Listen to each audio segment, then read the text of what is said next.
আসসালামু আলাইকুম রহমতুল্লাহি ওয়া বারাকাতুহু। সম্মানিত দর্শক, আমাদের প্রিয় মাতৃভূমি মার্কিন যুক্তরাষ্ট্রের যে বদনজর, সেই বদনজরের মধ্যে পড়েছে। এই বদনজর থেকে কিভাবে রক্ষা পাব? তাবিজ কি, কওয়াজ কি, দোয়া কি, দরুদ কি?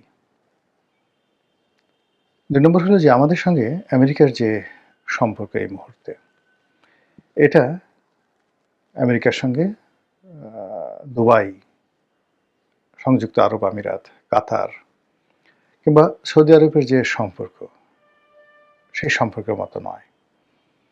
আমেরিকার সঙ্গে সিঙ্গাপুরের ভালো সম্পর্ক, জাপানের ভালো সম্পর্ক, এমনকি ইউরোপের যে দেশগুলোর সাথে সম্পর্ক রয়েছে, এগুলিকে বলা হয় বাইল্যাটারাল রিলেশনশিপ, দ্বিপাক্ষিক সম্পর্ক।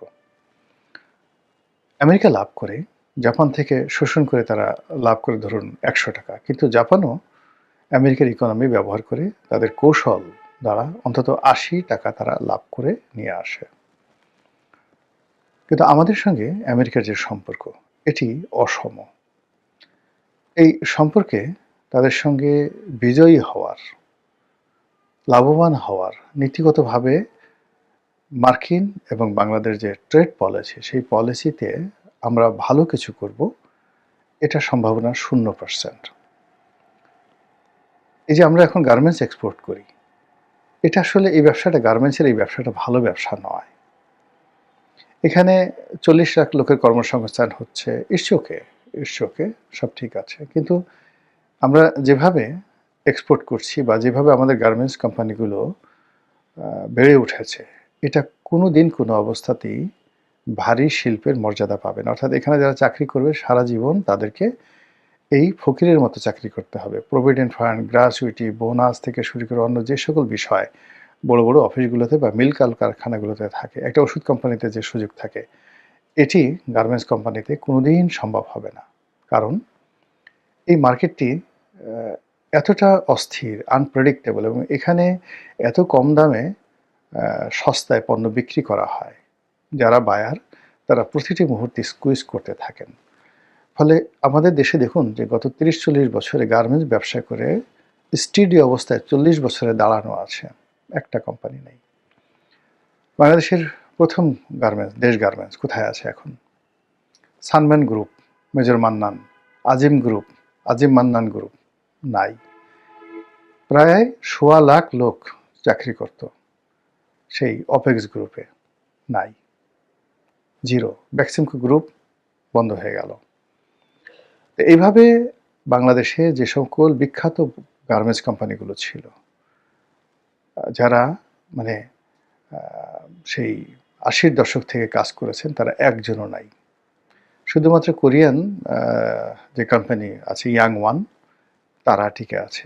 এর বাইরে দাদা সাভার, দাদা যাকে বলা হয় ঢাকা, মানে এটা কোরিয়ান কোম্পানি ছিল, খুব বড়। চাইনিজ লিংফুং নামে খুব বড় একটা গার্মেন্টস ছিল ইপিজেটে, একটাও নাই, সব শেষ হয়ে গেছে। মানে এখানে আসলে রাতারাতি করে সবাই আসে, ৮ বছর ১০ বছর কাজ করে, কেউ সাস্টেন করে, কেউ সাস্টেন করে না, কিন্তু ২০ বছরের পরে আর এখানে কেউ সাধারণত টিকে থাকে না।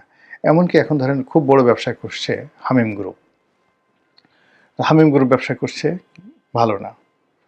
ভিতরে গিয়ে দেখেন ভালো না। হামিম গ্রুপের যে ভাই, ছোট ভাই, সেও ব্যবসা, শারমিন গ্রুপ, কিন্তু গিয়ে দেখেন ব্যবসা ভালো না।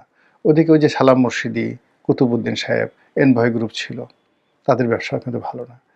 এখানে যারা যারা মানে খুব ভালো করছে, আমার গার্মেন্টস ফ্যাক্টরি যারা ভাড়া নিয়েছিল, সেই ভদ্রলোক, ওদের হলো কি গ্রুপ যেন নাম মনে আসছে না, তো তারা ১০ বছর আমার ফ্যাক্টরিটা চালালো। করোনার সময় আমার ফ্যাক্টরিটা বন্ধ করে দিল, এরপরে তারা অন্যান্য ব্যবসাতে খুব ভালো করেছিল। গত ১০-১২ বছরে তারা খুব ভালো করেছিল। তো সেই ব্যবসা প্রতিষ্ঠান আবার তার আগের মতো ভালো নেই। এখনো তারা মানে এই যে অবস্থায় টানাটানি চলছে, দেউলিয়া হয়ে যাওয়ার মতো অবস্থা। আমার কিছু বন্ধু-বান্ধব আছে যারা টেক্সটাইলে খুব ভালো করেছিলেন। একেকজন হাজার কোটি টাকার মালিক হয়েছেন, এখন হাজার কোটি টাকার ব্যাংক ডিফল্ট হয়ে গেছেন। এই যে গার্মেন্টসের ব্যবসাটা, এটা আমাদের দেশে আসলে ভালো না। এর তুলনায় জাহাজ ভাঙা শিল্প, জাহাজ নির্মাণ শিল্প, চা শিল্প, এমনকি চামড়া শিল্প, এগুলো মোর স্টেডি। এগুলো আরও মানে এক্সপোর্টের ক্ষেত্রে এখানে আপনি নির্ভর করতে পারেন। এমনকি পাট শিল্প, পাট শিল্প কিন্তু সেই 50-এর দশক থেকে এখন পর্যন্ত টিকে আছে। কিন্তু গার্মেন্টসটা কিন্তু ওইভাবে টিকে নেই। এমন অনেক মানে পাট শিল্প আছে বহু বছর, 40, 50, 60 বছরের পুরনো পাটকল কিন্তু এখনো চলছে। তো সেই দিক থেকে যে আমেরিকার সঙ্গে আমাদের যে ব্যবসাটি, গার্মেন্টস রিলেটেড যে ব্যবসাটি, এটি স্টেবল নয়। আবার আমেরিকা আমাদেরকে ধরেন বিভিন্ন সময় পাওয়ার সেক্টরে যে ইনভেস্টগুলো করেছে, অনেকগুলো কোম্পানি ওরা ওদের দেশে দেউলিয়া হয়ে গেছে। তারা আবার এগুলো বিক্রি করে গেছে বিভিন্ন কোম্পানিতে। তো ফলে আমেরিকা সাথে আমরা সম্পর্ক স্থাপন করে ব্যবসা বাণিজ্য করব, এটা হবে না। ২ নম্বর হলো যে আমেরিকা এখানে এর বাইরে কি করতে পারে? এর বাইরে এখানে তারা একটা সামরিক ঘাঁটি করে, আমাদের কাছে অস্ত্র বিক্রি করে, আমাদের এই ভূখণ্ডে এই এলাকাতে তারা অশান্তি তৈরি করে বিরাট একটা অস্ত্রের বাজার তৈরি করে ফেলতে পারে। ভারতের 7 সিস্টার, বাংলাদেশ, তারপর শেষে আপনার মায়ানমার, এই বিস্তীর্ণ অঞ্চল। মায়ানমারের এর বাইরে গিয়ে আপনি যদি থাইল্যান্ড, মানে এর সাথে সীমান্ত থাইল্যান্ড, চীনের বিরাট একটি অংশ। মায়ানমারকে যদি অশান্ত করতে পারে, চীনের একটা বিরাট অংশ অশান্ত করতে পারে। এবং এখানে যদি গেরিলা যুদ্ধ হয়, তাহলে অস্ত্র আনবেন কোত্থেকে? আমেরিকা থেকে অস্ত্র আনবেন, চোরাচালানি হবে আমেরিকার সাথে, মানে একটা রমরমে ব্যবসা। এবং এই কাজটির জন্য বাংলাদেশের উপর আমেরিকা থাবা বিস্তার করার জন্য যে প্ল্যান করেছে, এটি আমাদের সবচেয়ে মানে ভয়ঙ্কর। অর্থাৎ একটা সময় ভারতবর্ষে যখন চেঙ্গিস খান আক্রমণ করতে চাইলেন সুলতান ইলতুৎমিশের জামানাতে, তো ওই সময়টাতে পুরো দিল্লিতে কান্নার রোল পড়ে গিয়েছিল, পুরো দিল্লিতে। বিকজ চেঙ্গিস খান যদি দিল্লি আক্রমণ করে কি ঘটতে পারে, এটা মানুষজন তখন বুঝতো। তো পরবর্তীতে আবার আলাউদ্দিন খিলজির সময়টাতে চেঙ্গিস খানের বংশধররা বারবার চেষ্টা করেছে, পারেনি। কিন্তু চেঙ্গিস খান যখন আক্রমণ করার জন্য একেবারে ইন্ডিয়ান সীমান্তে এসে উপস্থিত হয়েছিল, দিল্লি মানে রীতিমতো সুলতান ইলতুৎমিশ তখন ক্ষমতায় আসছেন। মানে এটা ইতিহাসের যারা পাঠক তারা বুঝতে পারবেন যে পুরো ভারতবর্ষে কিভাবে আতঙ্ক ছড়িয়ে পড়েছিল। কিন্তু আমরা এখন মানে এই মুহূর্তে বাংলাদেশের উপর আমেরিকার যে কালো ছায়া পড়েছে, সেই কালো ছায়ার কারণে আমাদের সামনে যে ভয়াবহ বিপদ এবং বিপত্তি আসছে, আমরা সেই মধ্যযুগের মতো রাজনৈতিক সচেতন নই। যদি রাজনৈতিক সচেতন থাকতাম, আমরা কিন্তু কান্না করতাম, প্রচণ্ডভাবে কান্না করতাম। আমাদের সীমান্তে, এক সীমান্তে, মায়ানমার সীমান্তে প্রায় 15 লক্ষ রোহিঙ্গা আমাদের সীমান্তের এই পাড়ে, আর ওই পাড়ে আরও প্রায় 8 লাখ রোহিঙ্গা। এই 15 লাখ আর 8 লাখ, 23 লাখ রোহিঙ্গা সশস্ত্র, এর মধ্যে একটা বিরাট অংশ সশস্ত্র, যাদেরকে ট্রেনিং দেওয়া হয়েছে যুদ্ধ করার জন্য, এবং তাদেরকে নিয়ে আমেরিকা খেলছে, তাদেরকে নিয়ে চীন খেলছে, তাদেরকে নিয়ে ভারত খেলছে, এমনকি আমরা বাংলাদেশ, আমরাও খেলার চেষ্টা করছি। এই 23 লাখ রোহিঙ্গা জনগোষ্ঠী, এরা যদি আমাদের দিকে মুভ করে, পুরো চট্টগ্রাম বাংলাদেশ থেকে বিচ্ছিন্ন হয়ে যাবে, পুরো চট্টগ্রাম। আর চট্টগ্রাম যদি আমাদের কাছ থেকে বিচ্ছিন্ন হয়ে যায়, আমরা সমুদ্র বন্দর কোথায়? আমাদের আর কোনো সমুদ্র বন্দর নেই। মংলা দুর্বল বন্দর। ওই যে পটুয়াখালীর যে কলাপাড়াতে একটা করা হয়েছে পায়রা সমুদ্র বন্দর, ওখানে তো কোনো জাহাজই ভিড়তে পারে না। আমার বাড়ির পাশের এলাকাতে এটা ব্যাড ইনভেস্টমেন্ট। এটা ইমিডিয়েটলি বন্ধ করে দেওয়াটা সবচেয়ে বুদ্ধিমানের কাজ। মানে ওখানে যা লস গেছে গেছে, কিন্তু এই কাজটি করা ভালো হয়নি। বরং সেই তুলনায় মংলাকে ডেভেলপ করলে অনেক অনেক ভালো হয়। তো এই যে চট্টগ্রাম বন্দরকে নিয়ে, পুরো পার্বত্য এলাকা নিয়ে আমরা যে অশান্তির মধ্যে আছি, এবং এই অশান্তির বীজ বপন করছে এখন আমেরিকা। তুরস্ক বসে নাই। আপনি বোঝার চেষ্টা করুন, বাংলাদেশের রাজনীতিতে এখন তুরস্ক অত্যন্ত শক্তিশালী ভূমিকা পালন করছে। তুরস্কের এজেন্ট, তারা কোটি কোটি ডলার এই বাংলাদেশে তাদের দালাল ফড়িয়া এদের মাধ্যমে তারা এখানে বিনিয়োগ করছে। এর কারণ হলো তারা একটা ইসলামী বিপ্লব ঘটাতে চায় বাংলাদেশে, এবং সেটাও উপলক্ষ রোহিঙ্গা। এর কারণ হলো এই যে 23 লক্ষ রোহিঙ্গা, তারা 100% মুসলিম। এই 100% মুসলিম রোহিঙ্গা জনগোষ্ঠী যারা যুদ্ধ করতে পারে, এবং তাদের মাধ্যমে চট্টগ্রাম অঞ্চলে যদি অশান্তি তৈরি করা যায় এবং ওখান থেকে যদি একটা ইসলামের মানে আওয়াজ তোলা যায়, তাহলে তুরস্ক এখানে মানে তাদের একটা দ্বিতীয় ঘাঁটি তারা করতে পারে। এই কারণে দেখেন, রোহিঙ্গা সমস্যা হওয়ার সাথে সাথে এরদোয়ান সাহেবের স্ত্রী বাংলাদেশে ভ্রমণ করে গেছেন। এরপরে মাঝে মধ্যেই তুরস্কের লোকজন আসে, এবং এখন এই যে আমি ভিডিও করছি তার একদিন আগে আমি দেখলাম এরদোয়ান সাহেবের ছেলে তিনি কক্সবাজারে আসছেন রোহিঙ্গা ক্যাম্প পরিদর্শন করার জন্য, এবং অ্যাক্সিডেন্ট করেছেন। এত মহব্বত কেন রোহিঙ্গাদের জন্য তুরস্কের? তারা তুরস্কে এই মুহূর্তে কীভাবে চালাচ্ছে? ভারতের কথা তো জানেনি। সেখানে শেখ হাসিনা মানে আওয়ামী লীগের একটা বিরাট ক্যাবিনেটকে, সংসদকে, হাজার হাজার নয় কয়েক লাখ লোককে আশ্রয় দিয়ে তারা ভারতে রেখেছে এই বাংলাদেশের উপর আধিপত্যবাদ দেখানোর জন্য।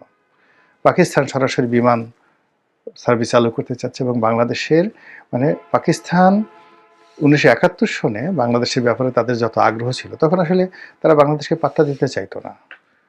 বরং ওখানকার যে রাজনৈতিক নেতৃত্ব এবং মিলিটারি নেতৃত্ব, দ্য বিট্রায়াল, ওখানে যে কয়টা বই লিখেছে, জেনারেল নিয়াজি লিখেছেন, অন্য যারা লিখেছেন, তো the betrayal of east Pakistan, তো সেখানে আপনি দেখবেন যে আসলে ওই সময়টাতে যারা পলিটিক্যাল নেতৃত্ব ছিল, জুলফিকার আলী ভুট্টোর নেতৃত্বে, তারা এই বাংলাদেশকে মনে করতো লায়াবিলিটিস।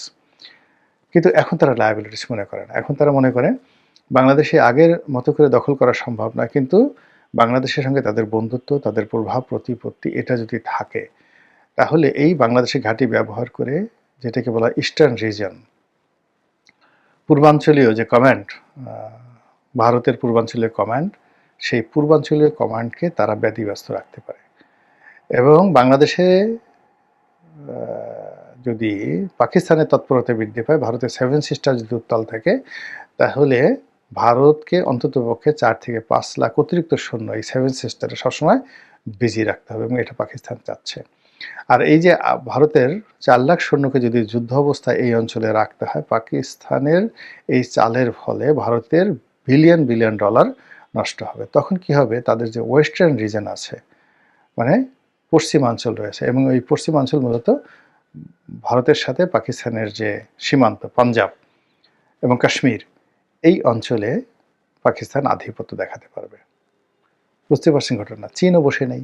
চীনও বাংলাদেশে মানে ভারতকে নাজেহাল করার জন্য, নিজেদের আধিপত্য বিস্তার করার জন্য, এবং এই অঞ্চলে যাতে আমেরিকা মানে বার্মা অ্যাক্ট চালু করতে না পারে। যদি বার্মা অ্যাক্ট তারা চালু করতে পারে, অর্থাৎ মায়ানমার পার্বত্য অঞ্চল, এই পুরো এলাকায় যদি আমেরিকা তাদের প্রভুত্ব বিস্তার করতে পারে, তাহলে সংশ্লিষ্ট মায়ানমারকে ঘিরে যে চীনের যে রিজিয়নগুলো আছে, সেই রিজিয়নে অপতৎপরতা শুরু হয়ে যাবে। চীনের অখণ্ডতা নষ্ট হয়ে যাবে।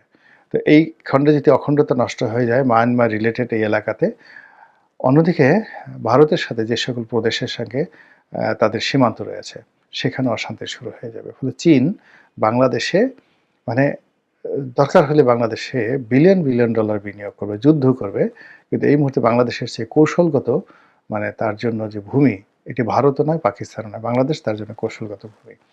এবং এই সব কিছুই হচ্ছে কিন্তু আমেরিকার কারণে, অর্থাৎ আমেরিকা এখানে নজর দেওয়ার কারণেই চীন ভয় পাচ্ছে। আবার চীনের ভয়ের কারণেই ভারত বেপরোয়া হয়ে পড়েছে।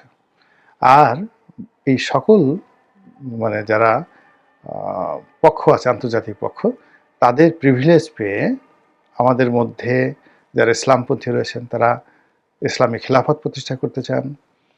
যারা বিচ্ছিন্নতাবাদী রয়েছেন, তারা চট্টগ্রাম বিচ্ছিন্ন করতে চান। যারা জুমল্যান্ডের স্বপ্ন দেখেন, তারা জুমল্যান্ড প্রতিষ্ঠা করতে চান। কেউ রোহিঙ্গা ল্যান্ড প্রতিষ্ঠা করতে চান। আর এরকম অবস্থায় একটা মানে দুর্বল সরকার ক্ষমতায় এসেছে। বর্তমান সরকার তারেক রহমানের যত সংখ্যাগরিষ্ঠ থাকুক না কেন, এটাকে আপনি শক্তিশালী সরকার বলতে পারেন না। খুবই দুর্বল সরকার। এমনকি ডক্টর মোহাম্মদ ইউনূসের চাইতেও দুর্বল সরকার।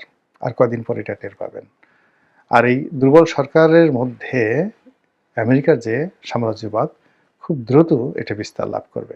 এখান থেকে বাঁচতে হলে সবার আগে দরকার গণতন্ত্র, সবার আগে দরকার রাষ্ট্রীয় কর্মে জনগণের অংশগ্রহণ, সবার আগে দরকার জনসচেতনতা বৃদ্ধি।